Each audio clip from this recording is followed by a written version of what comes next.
అందరం కలిసి దేవుని స్తుతించదము.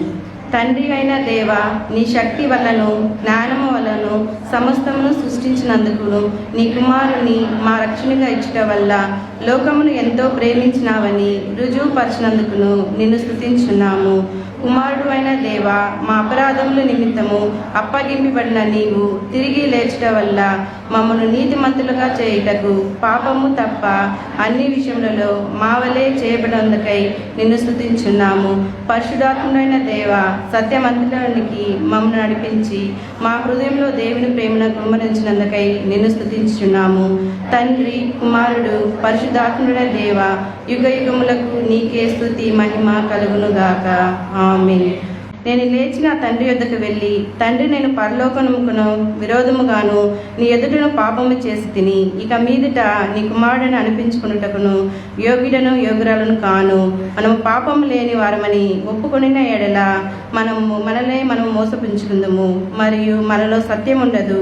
మన పాపములు మనం ఒప్పుకొనిన ఎడల ఆయన నమ్మదగిన వాడును నీతిమంతుడు గనుక మన పాపములను క్షమించి సమస్త దుర్నీతి నుండి మనల్ని పవిత్రులుగా చేయును. మనము మోకరించి మనల్ని మనమే పరీక్షించుకుందుము. ఈ పశ్చాత్తాప ప్రార్థన మనమందరం కలిసి ఏకీభవించి చెప్పుదుము. సర్వశక్తియు మిక్కిలి కనికరముల తండ్రి, తప్పిపోయిన గొర్రెవలే నీ మార్గము తప్పి తిరిగితిమి. మా హృదయంలో ఆలోచనలు ఆశలు మిక్కిలి అనుసరించిమి. మీరు పరిశుద్ధమైన ఆజ్ఞలు మీరితిమి. మేము చేయవలసి చేయరానివి చేస్తుమి. మాలో క్షేమమేమీ లేదు. అయినను మా ప్రభువైన క్రీస్తు ద్వారా నీవు మనుషులకు తెలియజేసిన వాగ్దానం ప్రకారము ఓ ప్రభువా, పాప పీడితులమైన మమ్మను కరుణింపుము. ఓ దేవా, తమ తప్పిదమును ఒప్పుకొని వారిని కాయము, పశ్చాత్తాపడు వారిని తిరిగి చేర్చుకునుము. మరియు మిక్కిలి కనికరముల తండ్రి, నీ పరిశుద్ధ నామముకు మహిమ కలుగులాగున మేమిక భక్తి, నీతి, సుబుద్ధులతో జీవించలాగున ఆయన నిమిత్తము దయచేయము. ఆమేన్. ఈ ప్రత్యేక ఆరాధన కొరకు ఏర్పాటు చేయబడిన లేఖన భాగము చదవగా విందుము. ఉత్తర ప్రచురిత పాఠముగా కీర్తనలు 132, మొదటి పాఠముగా న్యాయాధిపతులు 4వ అధ్యాయము వచనములు 4 నుంచి 16 వరకు, రెండవ పాఠముగా ఫిలిప్పీయులకు రాసిన పత్రిక 4వ అధ్యాయము వచనములు 1 నుంచి 7 వరకు, సువార్త పాఠముగా లూకా రాసిన సువార్త 8వ అధ్యాయం వచనములు 1 నుంచి 3 చదువుగా విందుము. నేటి స్త్రీల మైత్రి ఆరాధనకు ఏర్పాటు చేయబడినటువంటి ఉత్తర ప్రత్యుత్తర పాఠము భయభక్తులతో చదువుకుందాము. అది కీర్తనల గ్రంథము 132వ కీర్తన. యెహోవా దావీదునకు కలిగిన బాధలన్నిటినీ అతని పక్షమున జ్ఞాపకము చేసుకుంది. యాకోబు యొక్క బలిష్ఠునికి మృక్కుబడి చేసిన అది ఎఫ్రతాలో నున్నదని మేము వింటిమి. యాయేరు పొలములలో అది దొరికెను. యెహోవా లెమ్ము, నీ బల సూచకమైన మందసముతో కూడా రమ్ము, నీ విశ్రాంతి స్థలములో ప్రవేశింపుము. నీ సేవకుడైన దావీదు నిమిత్తము నీ అభిషక్తునికి విముఖుడమై ఉండకము. యెహోవా సత్య ప్రమాణము దావీదుతో చేసెను, ఆయన మాట తప్పనివాడు. ఇది నేను కోరిన స్థానము, ఇది నిత్యము నాకు విశ్రమ స్థానముగా ఉండును. ఇక్కడనే నేను నివసించెదను. దాని యాజకులకు రక్షణను వస్త్రమును ధరింపచేసేదను. దానిలోని భక్తులు బిగ్గరగా ఆనందగానము చేసేదరు. అతని శత్రువులకు అవమానమైన వస్త్రముగా ధరింపచేసేదను. అతని కిరీటము అతని మీదనే ఉండి తేజరిల్లునెను. ఆమేన్. న్యాయాధిపతులు 4వ అధ్యాయము 4 నుంచి 16 వరకు భయభక్తులతో చదువుకున్నాం. ఆ కాలమున లప్పిదోతనకు భార్య అయిన దెబోరా అను ఒక ప్రవక్తి ఇశ్రాయేలులకు న్యాయాధిపతినిగా ఉండెను. ఆమె ఎఫ్రాయిమీలు మన్యమందలి రామాకును బేతలకును మధ్యనున్న దెబోరా సలవృక్షం కింద తీర్పుకై కూర్చుండుట కద్దు. తీర్పు చేయుటకై ఇశ్రాయేలీయులు ఆమె యుద్ధ కూర్చుచుండిరి. ఆమె నఫ్తాలి కేదేశులో నుండి అభినోయము కుమారుడైన బారాకును పిలువనంపించి అతనితో ఇట్లనెను, నీవు వెళ్ళి నఫ్తాలీలలోనూ జెబులోనీలోనూ 10,000 మంది మనుషులను దాబోరు కొండ యుద్ధకు రప్పించుము. నేను నీ దగ్గరికి యావీను సేనాధిపతి అయిన సిసేరాను అతని రథములను అతని సైన్యమును కిషోను ఏటి ఎదుకు కూర్చి నీ చేతికి అతనికి అప్పగించదనని ఇశ్రాయేలు దేవుడైన యెహోవా సెలవిచ్చుండలేదా అని దెబోరా చెప్పగా, బారాకు, నీవు నాతో కూడా వచ్చిన ఎడల నేను వెళ్ళేదను, కానీ నీవు నాతో కూడా రాని ఎడల నేను వెళ్ళనని ఆమెతో చెప్పెను. అప్పుడు ఆమె, నీతోను అగంత్యముగా వచ్చేదను, అయితే నీవు చేయ ప్రయాణం వలన నీకు ఘనత కలగదు. యెహోవా ఒక స్త్రీ చేతికి సిసేరాను అప్పగించనని చెప్పి తాను లేచి బారాకును కూడా కేదేశునకు వెళ్ళెను. బారకు జబులోనీయులను నఫ్తైలను కేదేశునికి పిలిపించినప్పుడు 10,000 మంది మనుషులు అతని వెంట వెళ్ళిరి. దెబోరాయి అతనితో కూడా పోయెను. అంతకులోగా కయీనుడైన హెబెరు మోషే మామయ్యైన హాబోబు సంతతి వారైన కయీనులో నుండి వేర్పడి కేదేశునొద్దున్న జయనన్నీలోనికి మస్తీక వృక్షం వద్ద తన గుడారమును వేసుకుని ఉండెను.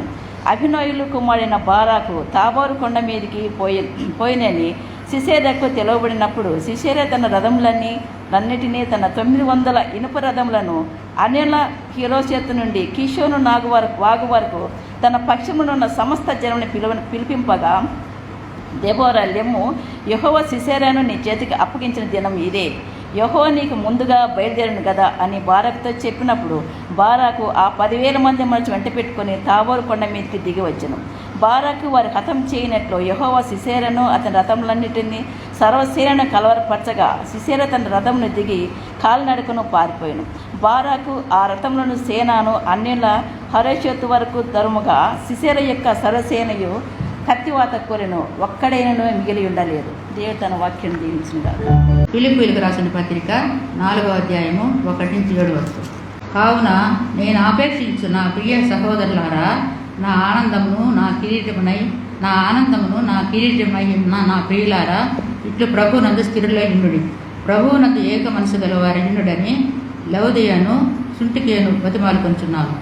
అవును, నిజమైన సహకారి ఆ స్త్రీలు క్లెమెంతుతోనూ నా ఇతర సహకారులతోనూ సువార్త పనిలో నాతో కూడా ప్రయాసపడినవారు కనుక వారికి సహాయం చేయమని నిన్ను వేడుకొంచున్నాను. నా సహకారుల పేర్లు జీవగ్రంథమందు రాయబడి ఉన్నవి. ఎల్లప్పుడూ ప్రభువునందు ఆనందించుడి. మరలా చెప్పుదును, ఆనందించుడి.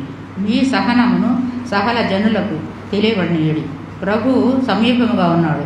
దేవుని గూర్చి చింతపడకుడు కానీ ప్రతి విషయంలోనూ ప్రార్థనా విజ్ఞాపనల చేత కృతజ్ఞతాపూర్వకముగా మీ విన్నపములు దేవునికి తెలియజేయడి. అప్పుడు సమస్త జ్ఞానములకు మించిన దేవుని సమాధానము యేసుక్రీస్తు వలన మీ హృదయములకును మీ తలంపులకును కావలి ఉండను. ఆమేన్. దేవుడి వాక్యం దీవించుగాక. 3వ పాఠంగా లూకా రాసిన సువార్త 8వ అధ్యాయము 1వ వచనం నుండి 3వ వచనం వరకు చదువుకుందాము. వెంటనే ఆయన దేవుని రాజ్య సువార్తను తెలుపుచు ప్రకటించుచు ప్రతి పట్టణంలోనూ ప్రతి గ్రామములోనూ సంచారం చేయుచుండగా 12 మంది శిష్యులను, అపవిత్రాత్మలను, వ్యాధులను పోగొట్టబడిన కొందరు స్త్రీలను, అనగా 7 దయ్యములు వదిలిపోయిన మగ్దలేనే అనబడిన మరియయు, హేరోదు యొక్క గృహ నిర్వాహకుడగు కూజా భార్యయగు యోహన్నయు సూసన్నయు ఆయనతో కూడా ఉండిరి. వీరును ఇతరులనేకులను తమకు కలిగిన ఆస్తితో వారికి ఉపచారం చేయుచూ వచ్చిరి. దేవుడు తన వాక్యం దీవించుగా. కూర్చుందుము. బిషప్ గారి యొక్క సందేశాన్ని శ్రీమతి సుగుణ మోహన్ కుమార్ మేడం గారు చదివి వినిపిస్తారు. బిషప్ తండ్రి నుండి. తండ్రి అయిన దేవుని నామమున దేవుని ప్రజలందరికీ బహుముఖ్యముగా స్త్రీలందరికీ స్త్రీల ఆదివారం యొక్క శుభాకాంక్షలను తెలియజేస్తున్నాను. మన అధ్యక్ష మండలంలోని స్త్రీల ఐక్య సంఘం యొక్క కార్యకలాపాలను మరియు పరిచర్యను చూసి నేను చాలా సంతోషించుతున్నాను. కరోనా వైరస్ కారణంగా గత 2 ఏళ్లుగా స్త్రీల ఆదివార వేడుకలను సరిగ్గా జరుపుకోలేకపోయాము. అయితే ఈ ఏడాది దేవుడు మనకు మంచి అవకాశం ఇచ్చినందున దేవునికి మహిమ కలుగును గాక.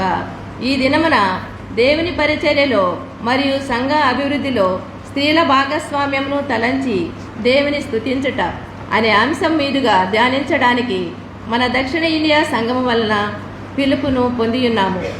ఈ దినమునకై ఏర్పరచబడిన సువార్త పాఠము లూకా 8:1-3లో మనము చూసినట్లయితే పరిచర్యలో స్త్రీల పాత్రను మనకు తేటపరుస్తుంది. మన ప్రభువైన యేసు తన సేవా పరిచర్యలో స్త్రీలను గౌరవించడము మరియు పురుషులతో సమాన స్థానమును ఇవ్వడానికి మనము గమనించవచ్చును. పరిశుద్ధ గ్రంథంలో మగ శిష్యులు తమ ఆస్తులతో పరిచర్య చేసినట్లు దాఖలాలు లేవు. కానీ లూకా 8:1-3 మనము చూసినట్లయితే చాలామంది స్త్రీలు తమ ఆస్తులతో ఉపచారం చేయుట మనం చూడగలము. అంతేకాదు యేసు ప్రభు ప్రతి పట్టణములోనూ ప్రతి గ్రామములోనూ సంచారం చేయుచున్నప్పుడు స్త్రీలు కూడా ఆయనతో పాటు పరిచర్యలో పాలిభాగస్తులుగా వారి వంతు సహకారాన్ని అందించడం మనం చూడవచ్చును. ఈ సమయమున మనము ధ్యానించవలసిన వ్యక్తి ఎవరంటే మత్తయి 19:16-22లోని ధనవంతుడైన యవనస్తుడు అతడు యేసుని వెంబడింపగోరియు తన ఆస్తిని పోగొట్టవలసిన పరిస్థితి వచ్చినప్పుడు అతడు యేసుని వెంబడించాలన్న ఆలోచనను విరమించుకుంటాడు. అయితే స్త్రీలు తమ ఆస్తులతో పరిచర్యకు సహాయపడడం మనము చూస్తున్నాము. కావున స్త్రీలు కొనియాడదగిన వారు. దేవుని కృప మరియు శాంతి మనందరితో ఎల్లప్పుడూ ఉండి మనలను నడిపించునుగాక. ఆమెన్. ఇట్లు దేవుని పరిచర్యలో the right reverend doctor H Sharma Nithyanandam, bishop in Vellore. శ్రీల మైత్రి వారు ప్రత్యేక పాట పాడి దేవుని నామాన్ని మహిమపరచెదరు.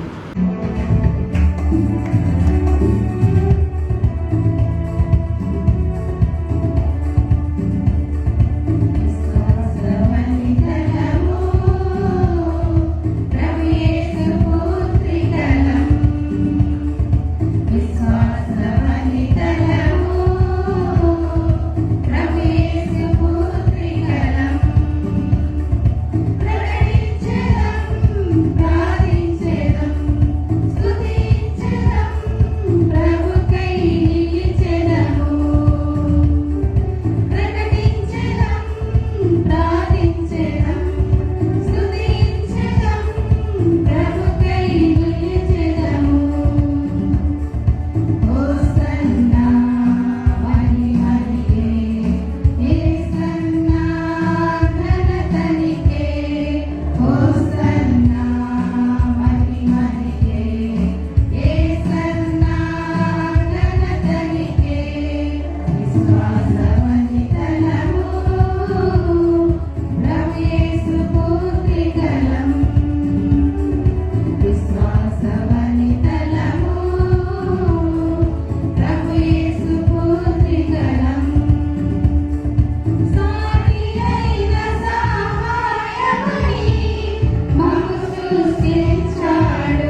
సందేశాన్ని శ్రీమతి సారా సుబ్బులత మేడం గారు చదివి వినిపించారు.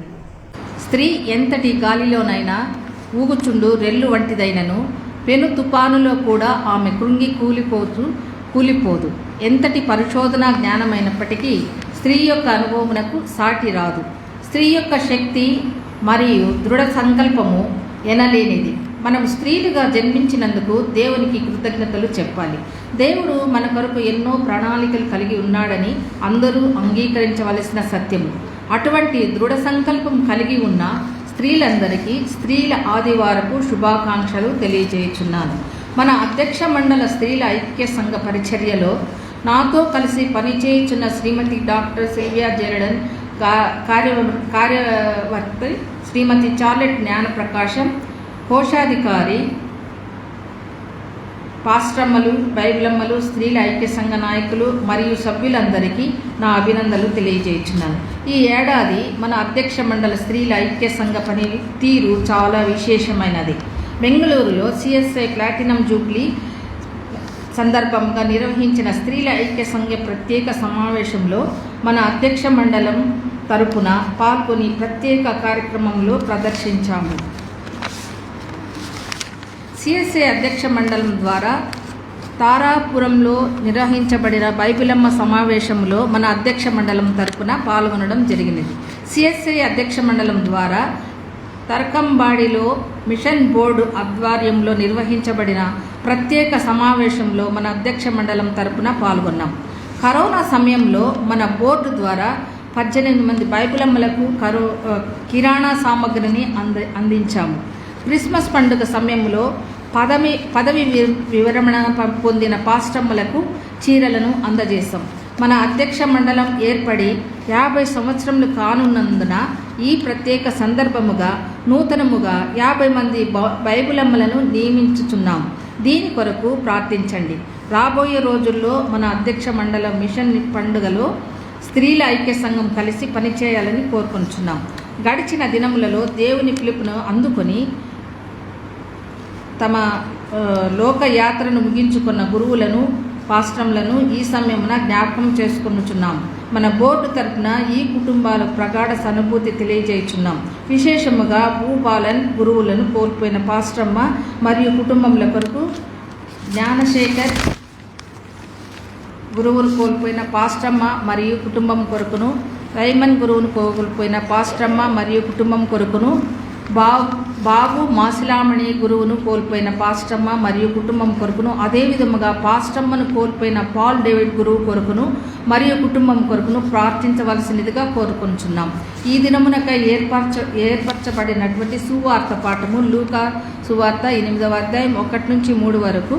పురుషులు మాత్రమే యేసును శిష్యులను 12 మంది మాత్రమే ఆయనతో కలిసి ప్రయాణించారనే అవగాహనలో గొప్ప మార్పును ఈ సువార్త పాఠము మనకు ఇస్తుంది. యేసు గ్రామాలలోనూ పట్టణంలోనూ సంచారము పరిచర్య చేయుచున్నప్పుడు చాలామంది స్త్రీలు ఆయనతో పాటు ప్రయాణించడం మరియు వారు వారి ఆస్తులలో ఆయన పరిచర్యలో సహాయపడినట్లు మనం గమనించగలం.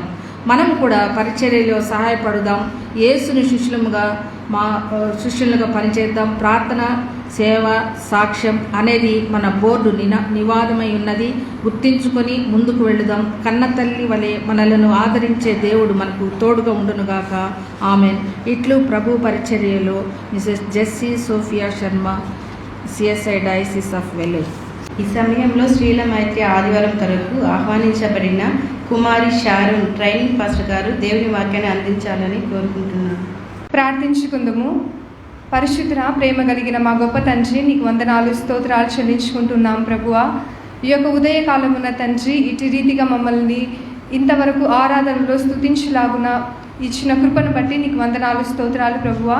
ఇప్పుడు ప్రాముఖ్యమైనటువంటి దినమున తండ్రి, వాక్య ధ్యానాంశంలోనికి వెళ్ళుచుండగా మీ యొక్క కాపుదలతో మమ్మల్ని భద్రపరిచి వినేటువంటి చెవులను ప్రతి ఒక్కరికి ఇవ్వమని, గ్రహించేటువంటి మనస్సును దయచేయమని, నా నోటి ద్వారా మీరు మాట్లాడమని యేసుక్రీస్తు నామములో అడిగి వేడుకుంటున్నాం తండ్రి.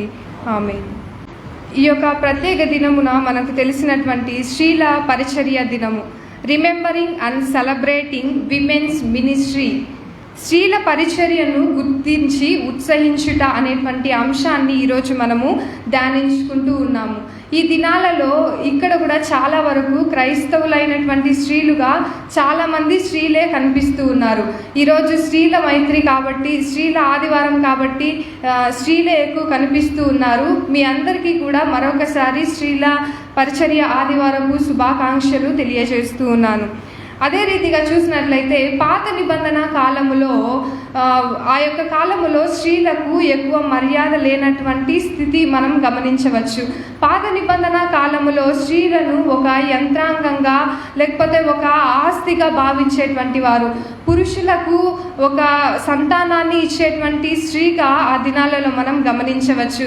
కానీ ఈ యొక్క పాత నిబంధన కాలంలో దేవుడు అటువంటి ఎన్నిక లేనటువంటి స్త్రీలుగా ఉన్నటువంటి సమాజంలో దేవుడు దెబోరా అనేటువంటి స్త్రీని ఒక న్యాయాధిపతిగాను ఒక ప్రవక్తిగాను నిర్వహించడం మనం గమనించవచ్చు. చదువుకున్నటువంటి లేఖన భాగములో న్యాయాధిపతులు 4వ అధ్యాయము 4 నుండి 16 వరకు చదువుగా విని ఉన్నాము. ఈ యొక్క 4వ అధ్యాయంలో 4వ వచనంలో మనం గమనించినట్లయితే న్యాయాధిపతిగా ఉన్నటువంటి దెబోరాను మనము చూడవచ్చు. అక్కడ ఇశ్రాయేలీయుల ప్రజలకు ఒక న్యాయాధిపతిగా ప్రవక్తిగా మనము ఆమెను అక్కడ గమనించవచ్చు. అక్కడ సరళి వృక్షము కింద ఇశ్రాయేల్ జనాంగానికి న్యాయం తీరుస్తూ ఉంది.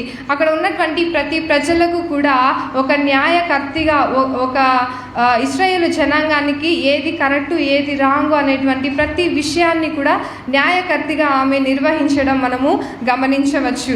అదే రీతిగా చూసినట్లయితే న్యాయాధిపతిగా ఆమెను 4వ వచనంలో మనం చూసినట్లుగా ప్రవక్తి అని కూడా దేవుడు 4వ వచనంలో ఇచ్చాడు. ప్రవక్తిగా న్యాయాధిపతురాలుగా మనం గమనించవచ్చు.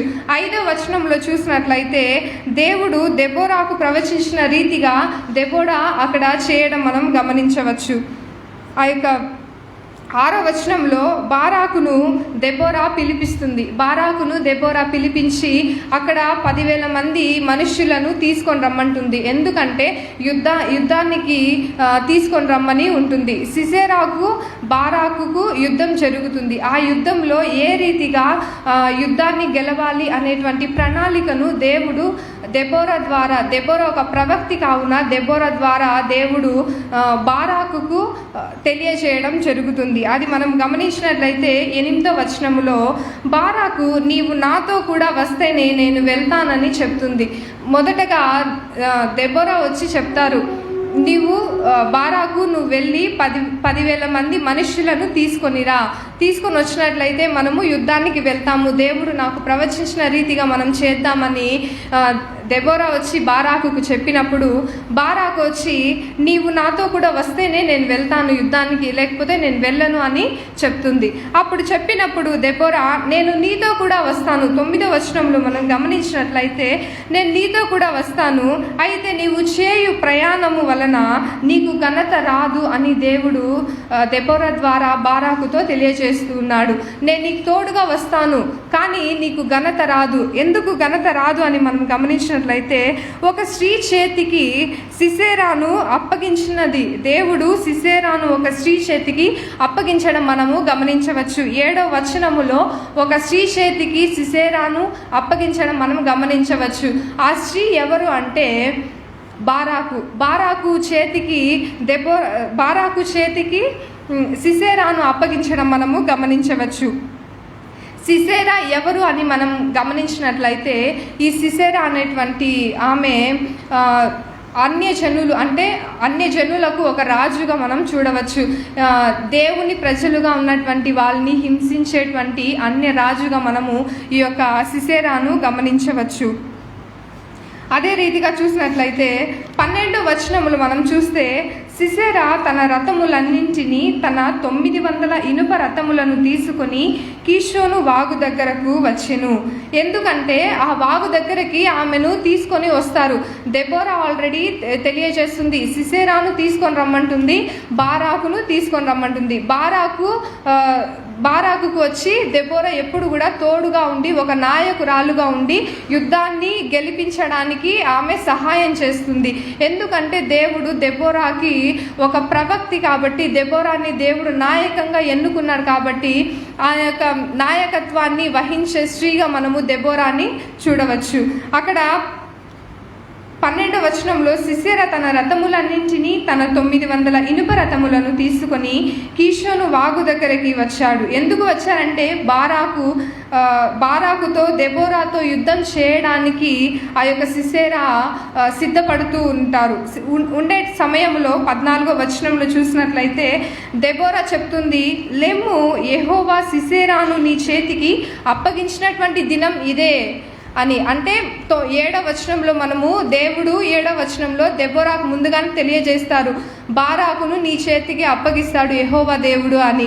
అదే రీతిగా ఆ రోజు 7వ వచనంలో చెప్పిన రీతిగా ఈ దినమున అంటే 14వ వచనంలో చూసినట్లయితే ఈ దినమున దేవుడు నీ చేతికి అప్పగించిన రోజు ఇదే, నువ్వు సిద్ధంగా ఉండాలి, నువ్వు యుద్ధం చేయడానికి రెడీగా ఉండాలని యెహోవా దేవుడు దెబోరా ద్వారా బారాకుకు తెలియజేస్తారు. ఆ రీతిగా తెలియజేసినప్పుడు బారాకు 10,000 మంది మనుష్యులను యుద్ధానికి రెడీగా తీసుకొని వచ్చినటువంటి సమయంలో 15వ వచనంలో మనం గమనించినట్లయితే బారాకు వారిని హతము చేయుటకు యెహోవా బారాకుకు వారిని హతము చేయునట్లు యెహోవా సిసెరాను అతని రథములన్నింటినీ తన సేనను కలవరపరచగా సిసెరా తన రథములను దిగి కాలినడకన పారిపోయెను. సిసెరా పారిపోయేలాగా, సిసెరా ఎవరు? అన్యజనులకు రాజు కాబట్టి ఆ సిసెరాను ఏ రీతిగా అయినా అన్ని 900 రథములను తీసుకొని వచ్చినప్పటికీ వాళ్ళ నుండి విడిపోవడానికి, అవన్నిటిని కూడా విడిచి పారిపోవడానికి దేవుడు దెబోరా ద్వారా బారాకుతో మాట్లాడాడు. దేవుడు ఒక న్యాయాధిపతిగా, ఒక ప్రవక్తిగా దెబోరాని నిర్ణయించడం ద్వారానే దేవుడు ముందుగానే ఈ రీతిగా ఇశ్రాయేలు జనాంగంలో యుద్ధం జరుగుతుంది, ఆ యుద్ధములో సిసెరాను పారిపోయేలా నేను కలహం చేస్తానని దేవుడు ముందుగానే దెబోరాకి ఒక ప్రవక్తి కాబట్టి ప్రణాళికనిచ్చారు. ఆ ప్రణాళిక ప్రకారమే దెబోరా ప్రతిదీ కూడా నిర్వహించడం ద్వారా అక్కడ దెబోరాని దేవుడు న్యాయాధిపతిగా వాడుకోవడం జరిగింది. ఆ రీతిగా ఈ యొక్క సమాజంలో అన్యజనులుగా ఉన్నటువంటి సమాజం ఇది. ఈ యొక్క సమాజంలో ఒక క్రైస్తవ స్త్రీలుగా దేవుడు మనలందరినీ కూడా ఎన్నుకోవడం జరిగింది. దేవుడు దెబోరాని ఇశ్రాయేలు జనాంగానికి ఒక న్యాయకర్తిగా, ఒక ప్రవక్తిగా ఎన్నుకున్న రీతిగా దేవుడు ఈ దినాన మనలందరినీ కూడా దేవుడు ఒక క్రైస్తవ బిడ్డగా ఈ యొక్క సమాజంలో ఎన్నుకున్నారు. అన్య స్త్రీలు ఎంతో మంది ఉన్నప్పటికీ కూడా దేవుడు క్రైస్తవ స్త్రీలుగా మనలందరినీ కూడా ఎన్నుకున్నారు. మనం ఏం చేయాలంటే దెబోరా ఏ రీతిగా నాయకత్వాన్ని వహించిందో ఇశ్రాయేలు జనాంగానికి, ఆ రీతిగా మన యొక్క కుటుంబానికి మనము నాయకర్తలుగా ఉండి మన పిల్లలను ఏ రీతిగా దేవుని మార్గంలో నడిపించాలి, మన పిల్లలను దేవుని మార్గంలో నడిపిస్తూ దేవుని భయభక్తుల్లో ఏ రీతిగా పెంచాలి అనేటువంటి ప్రాముఖ్యతను మనము నిర్వహించుకొని దేవుని బిడ్డలుగా వాళ్ళని నడిపించే రీతులుగా ఉండాలి. సమాజంలో కానీ, సంఘంలో కానీ, లేకపోతే మనం చేసే ప్రతి చోట్ల కూడా మనము మన చుట్టుపక్కల ఉన్నటువంటి వారిని కూడా సరైన మార్గంలో నడిపించే స్త్రీలుగా మనము ఉండాలని ఈ యొక్క న్యాయాధిపతి గ్రంథములో దెబోరా ద్వారా మనము తెలుసుకోవాల్సిన వారముగా ఉంటున్నాము. అదే రీతిగా పాఠ్యభాగం నూతన నిబంధన గ్రంథంలో మనం చదువుకున్న రీతిగా ఫిలిప్పీయులకు రాసిన పత్రిక 4వ అధ్యాయము 1 నుండి మనము 7 వచనాలు చదువుగా విని ఉన్నాము. ఆ యొక్క 7 వచనాల్లో మనం గమనించినట్లయితే 2వ వచనంలో ప్రభువునందు ఏక మనస్సు గలవారై ఇండుడని చెప్తున్నాడు. పౌలు అక్కడ తెలియజేస్తున్నాడు, ప్రభువునందు ఏక మనస్సు గలవారై ఉండాలి. ఎవరిని ఏక మనస్సు గలవారై ఉండమని చెప్తున్నారంటే అక్కడ 2 స్త్రీలు మనకు కనిపిస్తారు, యువోదియా, సుంటుకేను. ఈ 2 స్త్రీలు ఏక మనస్సు కలవారై ఉండాలని పౌలు ద్వారా దేవుడు తెలియజేస్తూ ఉన్నారు. ఎందుకంటే ఎక్కువగా స్త్రీలు బయటంతా చూసినట్లయితే స్త్రీలకు స్త్రీలే శత్రువులుగా ఉన్నటువంటి ఒక సమాజంలో క్రైస్తవ స్త్రీలుగా మనము స్త్రీలకు స్త్రీలు మిత్రులుగా ఉండాలని దేవుడు తెలియజేస్తున్నారు. మనం సంఘంలో కానీ, సమాజంలో కానీ, కుటుంబంలో కానీ ప్రతి చోట్ల కూడా ఏక మనస్సు కలిగి, సమాధానం కలిగి, ఐక్యత కలిగి జీవించాలని దేవుడు తెలియజేస్తున్నారు. ఈ యొక్క యువోదియా సుంటుకేను ద్వారా మనం 2 విషయాలను జ్ఞాపకం చేసుకుంటే, మొదటిది ఏక మనస్సు కలిగి జీవించడం, మనము సమాజంలో ఐక్యత కలిగి జీవించడం మొదటిది చూసినట్లయితే, రెండవదిగా పౌలు యొక్క ఫిలిప్పీయుల సంఘాన్ని పౌలు కడుతున్నప్పుడు ఆ యొక్క సహపరిచర్యలుగా ఈ యొక్క 20 స్త్రీలను మనం గమనించవచ్చు. ఆ రీతిగా ఈ 20 స్త్రీలు ఏ రీతిగా పౌలు పరిచర్యలో పాలి భాగస్థులుగా ఉన్నారో, ఈ యొక్క సంఘంలో మనం కూడా స్త్రీల పరిచర్యలోను అదే రీతిగా సంఘ పరిచర్యలోను పాలి భాగస్థుల వలె ఉండాలి. దేవుని యొక్క మార్గంలో ప్రజలను నడిపించే వారముగా, నడిపించే స్త్రీలముగా మనమందరం ఉండాలని వీరిరువరి ద్వారా మనము తెలుసుకోవచ్చు. అదే రీతిగా మనం చూసినట్లయితే లూకా సువార్తలో కూడా మనము చదువుకొని ఉన్నాము. అక్కడ కూడా స్త్రీలను మనం గమనించవచ్చు. ఈ యొక్క బైబిల్ పాఠ్య భాగంలో పురుషులను దేవుడు ఏ రీతిగా దేవుని సువార్త పరిచర్యలో వాడబడ్డారో, అదే రీతిగా కొంతమంది స్త్రీలను కూడా దేవుడు సువార్త పరిచర్యలో వాడబడిన రీతిగా మనం గమనించగలుగుతాము. వారు ఎవరు, ఎంతమంది స్త్రీలు పరిచర్యలో వాడబడ్డారు, వారు ఎవరు అని మనం గమనించినట్లయితే మొదట హన్నాను మనం గమనించవచ్చు. హన్నా అనేటువంటి స్త్రీ మనకు పాత నిబంధన గ్రంథంలో కనిపిస్తారు. ఈ యొక్క హన్నా అనేటువంటి స్త్రీ 7 సంవత్సరాలు భర్తతో ఉన్నప్పటికీ కూడా 7 సంవత్సరాలు వివాహమైన తర్వాత తన భర్త చనిపోయిన తర్వాత విధవరాలుగా ఉంటుంది. 84 సంవత్సరాలు విధవరాలుగా ఆమె ఉండటం మనం గమనించవచ్చు. ఈ 84 సంవత్సరాలు కూడా, ఈ యొక్క 84 సంవత్సరాల్లో ఆమెకు ఎన్నో కష్టాలు, ఎన్నో బాధలు, ఎన్నో ఇరుకులు, ఇబ్బందులు చాలా వచ్చినాయి. అలా వచ్చినప్పటికీ కూడా ఆమె ఎప్పుడు కూడా దేవుని పరిచర్యను చేస్తూ ఉంది, దేవుని ప్రార్థిస్తూ ఉంది, ఉపవాసం ఉండి దేవుని ప్రార్థిస్తూ దేవుని పరిచర్యలో వాడబడినటువంటి స్త్రీగా ఈ యొక్క హన్నాను మనము గమనించవచ్చు. రెండవదిగా చూసినట్లయితే సీమోను గారి అత్తని మనం చూడవచ్చు.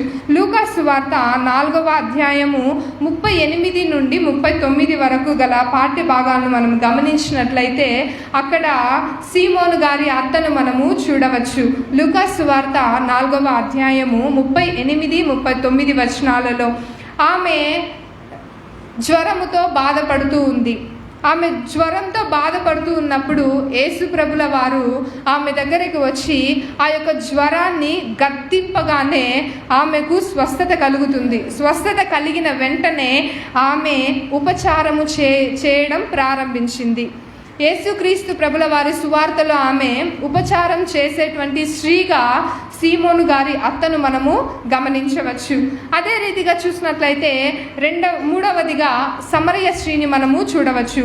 యోహాన్ రాసిన సువార్త 4వ అధ్యాయము 28 నుండి 30 వరకు వచనాల్లో మనం గమనించినట్లయితే సమరయ స్త్రీ అనేటువంటి ఆమె ఎన్నో పాపాలు చేసి ఉండవచ్చు. ఆ యొక్క పాపాలు అంతటినీ కూడా యేసు ప్రభుల వారు ఆమెకు ఎత్తి చెప్తున్నారు. ఆ యొక్క పాఠ్య భాగంలో 4వ అధ్యాయం, యోహాన్ రాసిన సువార్త 4వ అధ్యాయం 28 నుండి 30 వరకు చూసినట్లయితే ఆ పాఠ్య భాగంలో మనం గమనించవచ్చు. ఆమె చేసినటువంటి అన్నిటిని కూడా దేవుడు ఎత్తి చూపించడం వలన ఆ యొక్క ఊరి ప్రజలందరికీ కూడా యేసు ప్రభుని పరిచయం చేసినటువంటి స్త్రీగా సమరయ స్త్రీని మనం గమనించవచ్చు. యేసు ప్రభుల వారిని నా యొక్క తప్పులను ఎత్తి చెప్పినటువంటి యేసు ప్రభుని చూడడానికి రండి అని చెప్పినప్పుడు ఆ ఊర్లో ఉన్నటువంటి వాళ్ళందరూ కూడా యేసు ప్రభుని చూడడానికి వచ్చారు. ఈ రీతిగా సమరయ స్త్రీ వాడబడిన రీతిగా మనం చూడవచ్చు. 4వదిగా ప్రిస్కిల్లా అనేటువంటి స్త్రీని మనం గమనించినట్లయితే అపోస్తుల కార్యములు 18వ అధ్యాయము 24 నుండి 28 వచనములలో మనం గమనించినట్లయితే ప్రిస్కిల్లా అనేటువంటి స్త్రీ దేవుని మార్గము గురించి ఎక్కువగా విశదీకరించి వివరించినటువంటి స్త్రీగా మనం చూడవచ్చు. ఆమె ఒక గొప్ప టీచర్గా కూడా మనము చూడవచ్చు. యేసు ప్రభు మార్గాన్ని ఏ రీతిగా ఉంటుంది, ఎట్లా ఉంటుంది అని వివరించినటువంటి స్త్రీ. ఆ రీతిగా దేవుడు ఆమెను వాడుకోవడం మనము గమనించవచ్చు. ఇంకొక ఆమెను చూసినట్లయితే 5వ స్త్రీగా మగ్దలేని మరియను మనము చూడగలుగుతాము. యేసు ప్రభుల వారు చనిపోయి 3వ దినమున తిరిగి లేచినప్పుడు మొదటగా మగ్దలేని మరియకు కనిపిస్తారు. మగ్దలేని మరియ గారు ఆ స్త్రీ యేసు ప్రభుల వారు తిరిగి లేచారు అనేటువంటి వార్తను అక్కడ ఉన్నటువంటి మనుషులకు, స్త్రీలకు అందరికీ కూడా తెలియజేసినటువంటి మొదటి స్త్రీగా మనము ఆ యొక్క మగ్దలేని మరియను మనము చూడగలుగుతాము. అదే రీతిగా 6వ స్త్రీని మనం చూస్తే మార్తా. యోహాను రాసిన సువార్త 12వ అధ్యాయము 1-2 వచనములో మనం గమనించినట్లయితే ఆమె అక్కడ లాజరు చనిపోయి తిరిగి దేవుడు స్వస్థపరిచి లేచినప్పుడు అక్కడ అందరికీ విందు చేస్తున్నప్పుడు అక్కడ ఆమె మార్తా అనేటువంటి స్త్రీ అక్కడ ఉపచారము చేసినటువంటి స్త్రీగా మనము చూడవచ్చు. యోహాను రాసిన సువార్త 12వ అధ్యాయం 1-2 వచనాల్లో మార్తా ఉపచారం చేసినటువంటి స్త్రీగా మనము చూడవచ్చు. 7వ స్త్రీగా ఎవరిని చూసినట్లయితే మిరియాము. ఈమె నిర్గమకాండము 1వ అధ్యాయము నుండి 15 అధ్యాయాలు, మొదటి 15 అధ్యాయాలు మనం చదివినప్పుడు అందులో మిరియాము చక్కగా మాట్లాడేటువంటి ఒక స్త్రీగా చూడవచ్చు. దేవుని గురించినటువంటి మాటలు మాట్లాడేటువంటి స్త్రీగా ఆ యొక్క మిరియామును మనము చూడవచ్చు. 8వ స్త్రీగా చూసినట్లయితే ఘనురాలైనటువంటి స్త్రీ. ఈ స్త్రీ పేరు బైబిల్లో రాయబడలేదు, కానీ ఘనురాలైనటువంటి స్త్రీ అని రాయబడింది. ఎందుకు ఘనురాలైనటువంటి స్త్రీ అని రాయబడింది అంటే 2వ రాజులు 4వ అధ్యాయము 8-10 వచనాలు మనం గమనించినట్లయితే 2వ రాజులు 4వ అధ్యాయము 8-10 వచనాలు మనం గమనించినట్లయితే ఎలీషా అనేటువంటి దైవజనుడికి వాళ్ళ ఇంటి మీద ఆ ఘనురాలైనటువంటి స్త్రీ ఇంటి మీద ఒక గదిని, చిన్న గదిని కట్టించి దైవజనుడికి, ఎలీషా దైవజనుడికి ఏమేమి కావాలి అనేటువంటిది అన్ని అవసరతలను కూడా తన భర్త ద్వారా సేవ చేయించడం మనము అక్కడ పాఠ్య భాగంలో గమనించవచ్చు. ఆ యొక్క ఎలీషాకు చదువుకోవడానికి ఒక దీపము, వెలుగు ఇవ్వడానికి దీపం కావాలి, పడుకోవడానికి, రెస్ట్ తీసుకోవడానికి మంచం కావాలని, అలాగే ఆ రీతిగా చూసినట్లయితే ఆయన కూర్చోవడానికి కుర్చీ కావాలని, ఇవన్నీ కూడా దైవజనులకు ఏమేమి కావాలి అనేటువంటి విషయాలను ఆ యొక్క ఘనురాలైనటువంటి స్త్రీ తన భర్త చేత చేయించడం ద్వారా ఆమె పేరును ఘనురాలైనటువంటి స్త్రీగా దేవుడు బైబిల్లో రాయడం జరిగింది. అదే రీతిగా మనం కూడా సేవ కోసము కానీ, సేవకుల కోసం కానీ, దైవజనుల కోసం కానీ, ఈ యొక్క సంఘానికి కానీ మనము ఎంత సహాయం చేస్తే దేవుడు మనల్ని కూడా ఘనురాలైనటువంటి స్త్రీలుగా ఎన్నుకోవడం జరుగుతుంది. అదే రీతిగా మనము బైబిల్లో, ఈ యొక్క బైబిల్లో చివరిగా మనం చూసినట్లయితే బైబిల్లో అనేక మందిని, ఈ యొక్క 8 మంది స్త్రీల గురించి, అలాగే పాత నిబంధన గ్రంథంలో దెబోరా, ఈ 9 మంది స్త్రీలను మనం గమనించినట్లయితే దేవుని పరిచర్యలో వాళ్ళు ఒక్కొక్కరు ఒక్కొక్క తలాంతు ప్రకారము దేవుడు పరిచర్యలో వాడుకోవడం జరిగింది.